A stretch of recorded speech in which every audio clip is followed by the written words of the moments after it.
Hello everyone. I've got my 5th round game from the Wachusett Chess Club's Gail Lingner Memorial.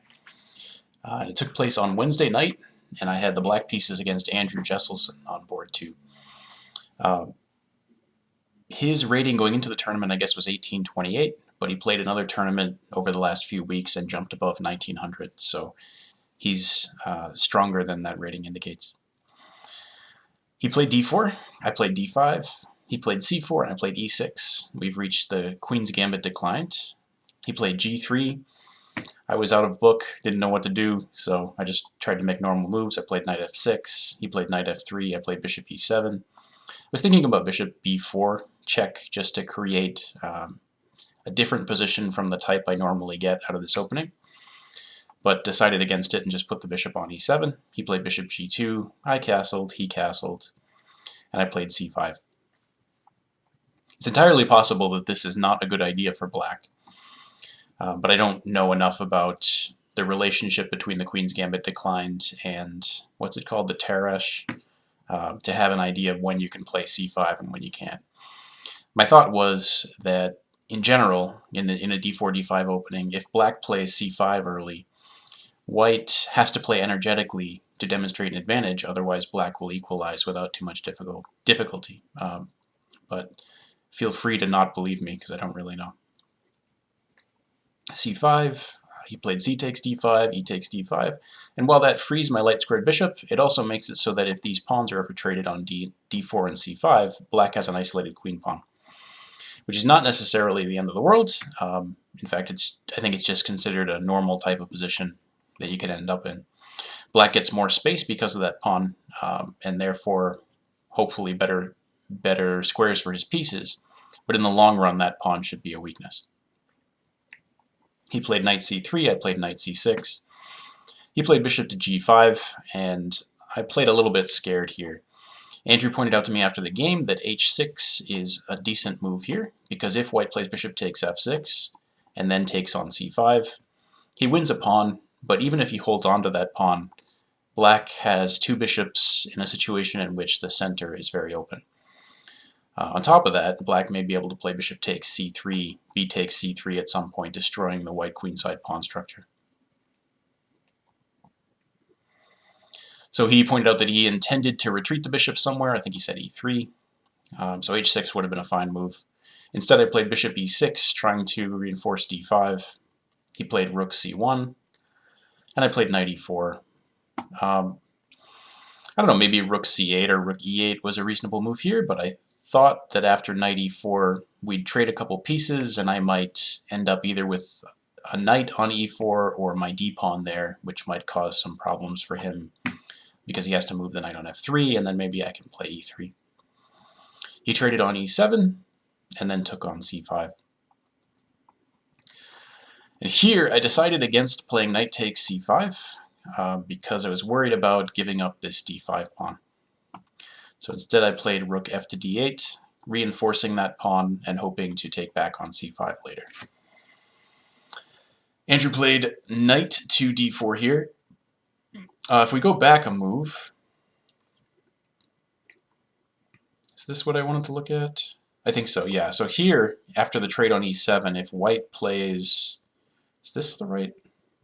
Maybe. Knight takes e4, d takes e4, and moves the knight somewhere. Black may just be playing e3 afterwards and causing problems. So let's just say the knight goes to d2 to make it obvious. Black plays e3, and if white captures on e3, that e-pawn is weak, and the white king gets a little bit exposed. And Andrew said after the game that this was maybe something he didn't want to go into. This is something he saw and avoided by not taking on e4. So I reinforced my d-pawn. He played knight to d4, which I think is a strong move. And I took back on c5, equalizing the material, and expecting here that he would play knight takes e6. When f takes e6 gives black another center pawn, but maybe makes black weak on the light squares later on. Instead, Andrew took on c6, a move that I didn't like very much, but that has something going for it. After I play b takes c6, if you look at this c file, there's more than one black weakness on it. White may be able to put enough pressure on c5 that I have to move the knight, and when I do that, he may just win the pawn on c6. But he played e3 here. e3 seems really slow to me. He said after the game that he was worried about d4, but maybe just queen c2 from white, which grabs this diagonal before the black light-squared bishop shows up on f5. And if d4, not sure, maybe just knight e4, and if there's a trade on that square, there's going to be all sorts of pressure on the c6 pawn and maybe also on the h7 pawn. Instead, he played e3, and this allows me to go bishop f5, activating the light-squared bishop and taking the c2 square away from the queen, and thereby reducing the future pressure on the c-file. Andrew played knight a4, an interesting move. There was something else here. Oh yeah, b4 was worth looking at, but the problem is that after knight to d3, black's going to grab the pawn on b4 after the rook moves. So he played knight a4 instead, and this is a big decision for black because there are two major options. One is to play knight takes a4. When after queen takes a4, I was thinking I might play rook a to b8, trying to get counter pressure. Maybe white takes this pawn on c6 and I take the pawn on b2, and it just kind of looked like things would get traded off here and we'd end up in a pretty equal position. But being the higher rated player, I didn't want that, and in addition to that, in order to offer this, white had to put his knight on a4, which is not a very good square for a knight. And he had to give up his knight's defense of e4, so I put my knight there.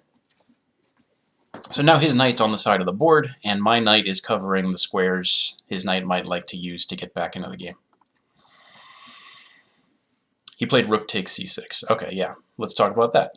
So the reason that black might want to play knight takes a4 here is that it gives him the opportunity to save the pawn on c6. For example, knight takes a4, queen takes a4, c5. Or, as I mentioned a moment ago, rook a to b8 with counterplay. In order to play knight e4, I had to be okay with white grabbing this pawn on c6. And I kind of loosely decided that I was because of some piece activity I thought I would get in exchange, and that's exactly what happened. Rook takes c6. I played queen b4. I am trying to put pressure on a lot of different weaknesses in white's camp while making my pieces more active. And Andrew played queen to d4. And this was a little trap I had set. So this position is black to play and win material. Feel free to try to solve it if you want. The answer is queen takes d4, e takes d4, bishop d7 with a skewer. The only way for the rook to defend the knight is from a6, but then bishop to b5 is a fork. And I showed you that first because I wanted to avoid giving it away by telling you that I considered here playing bishop to d7 right away, and after his rook c1 playing queen b4. And it's a similar kind of thing. Black's pieces look really active. There's an immediate threat to win a piece on a4. There's a threat to move to b5 with tempo. The knight is involved here and might end up on a even more active square than e4. But I went with queen b4 instead, hoping to induce the mistake queen d4. At least I think it was a mistake. And that's what happened. And I traded and played bishop d7, rook a6, bishop b5, winning in exchange. Rook a5, bishop takes f1, king takes f1. And then I got here and realized that it wasn't so easy to win with black, because there's going to be a lot of pressure on d5 and a7, and this bishop's really strong on this diagonal. But in a situation like this, I knew coming into the game from my experience that it's a good idea to try to activate your pieces and get counterplay, even if it means giving up one or two of these pawns. I shouldn't say counterplay because it's black who's trying to win here, but I just mean some kind of play to counter the fact that white is attacking two black pawns. I played f5, guarding the knight.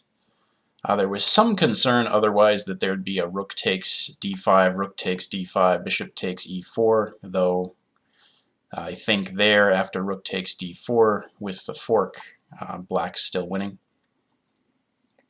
But I played f5 because I also wanted to give my king some breathing room so that there was no checkmate on the back rank. Andrew played a nice move, knight c3, and now he is attacking this d5 pawn twice, and if I defend it with knight f6, he's actually attacking it a third time with his bishop from g2. So I can't hold on to that pawn, and must at this point try to activate my rooks and use them in combination with the knight to maintain an advantage. So I played rook d7. Andrew played knight takes d5. I think he should have played rook takes d5 instead, because after rook takes d5, knight takes d5, rook d8 with a skewer. White can play knight to e7 check and knight takes f5.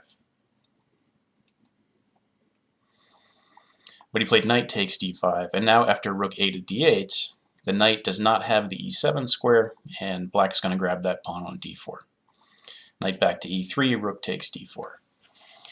Okay, so if we kind of stop and take a look at this position, black's up in exchange, but white has a pawn for that. And on top of that, white's going to grab another pawn with one of 3 captures on this move. And I guess it's just up to white to try to figure out which capture is the best. He ended up playing rook takes a7.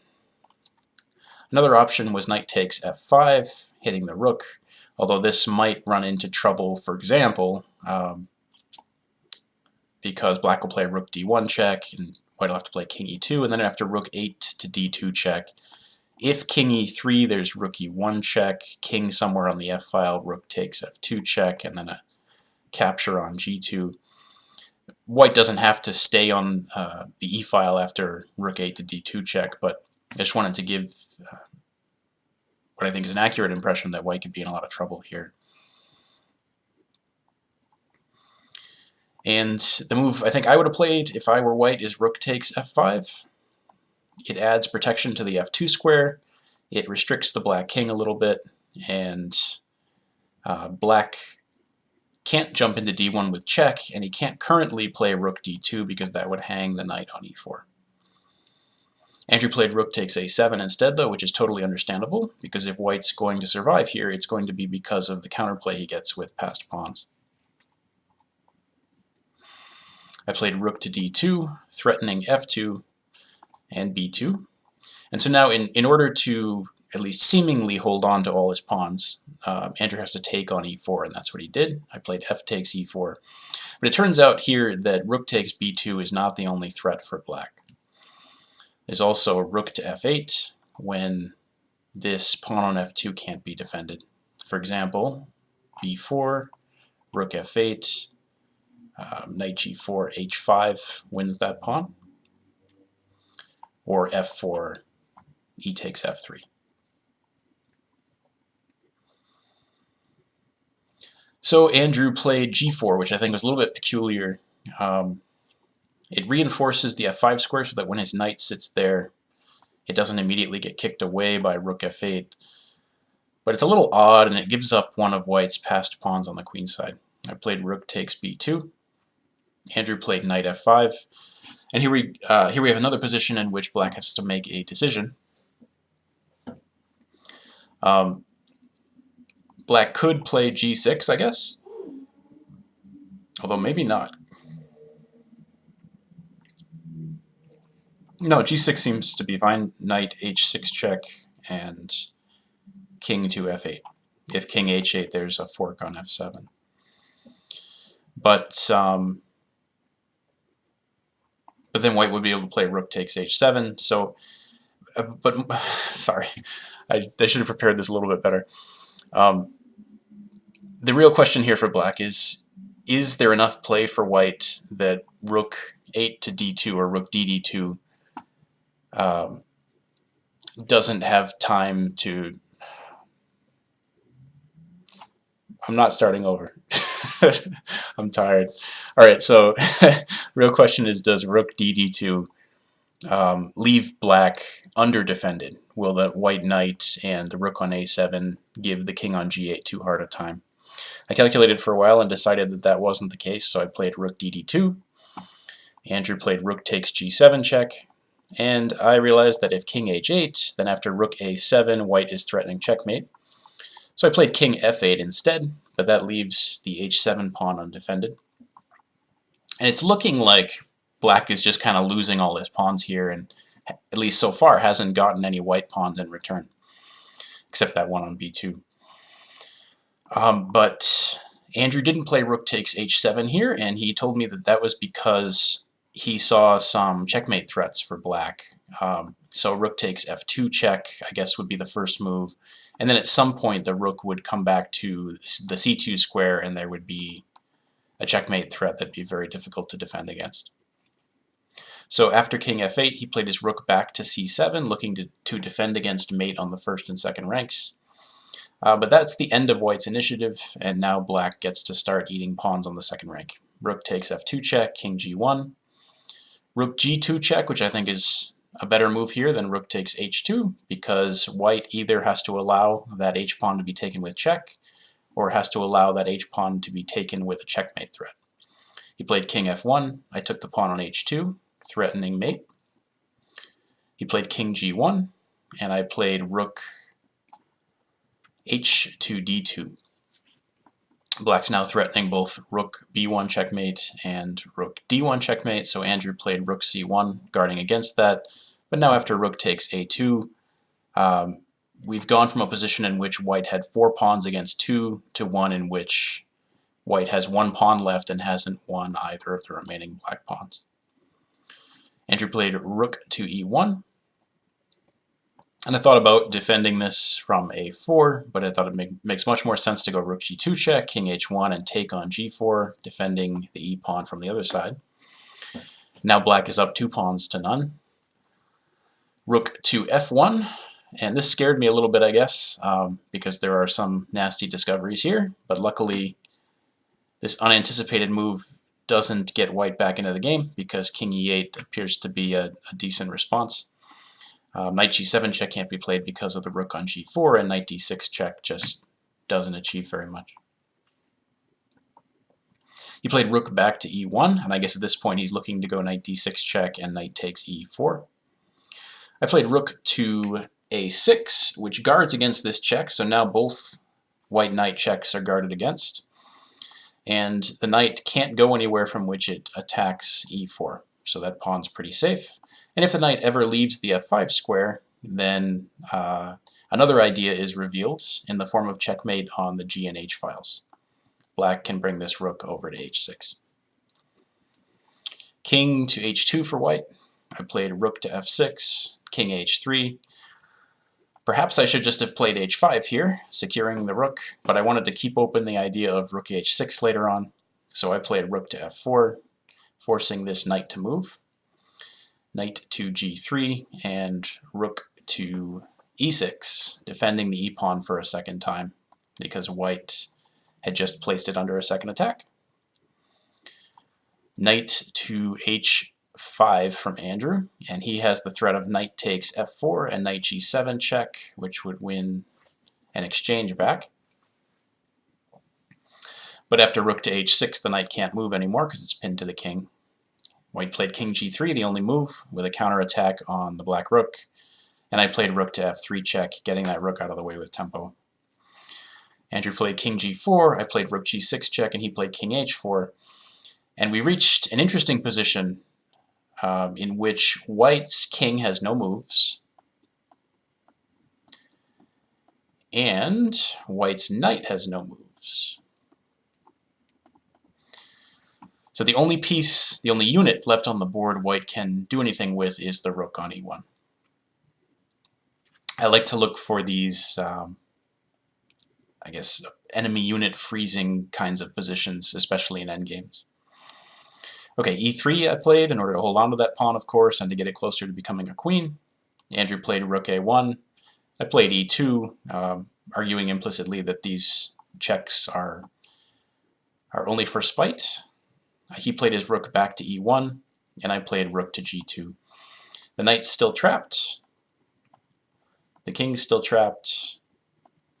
The pawn is guarded, and if the rook goes back to e1, rook to f1 will force the queening of the pawn or the winning of the rook. So I ended with a score of 4 out of 5, and there was a draw on board 1. So we ended up in a big, I think, 4-way tie for first place. It was a fun tournament. I scored 4 out of 5 and lost 10 rating points. Hopefully I'll win all my games next time. Thank you for watching.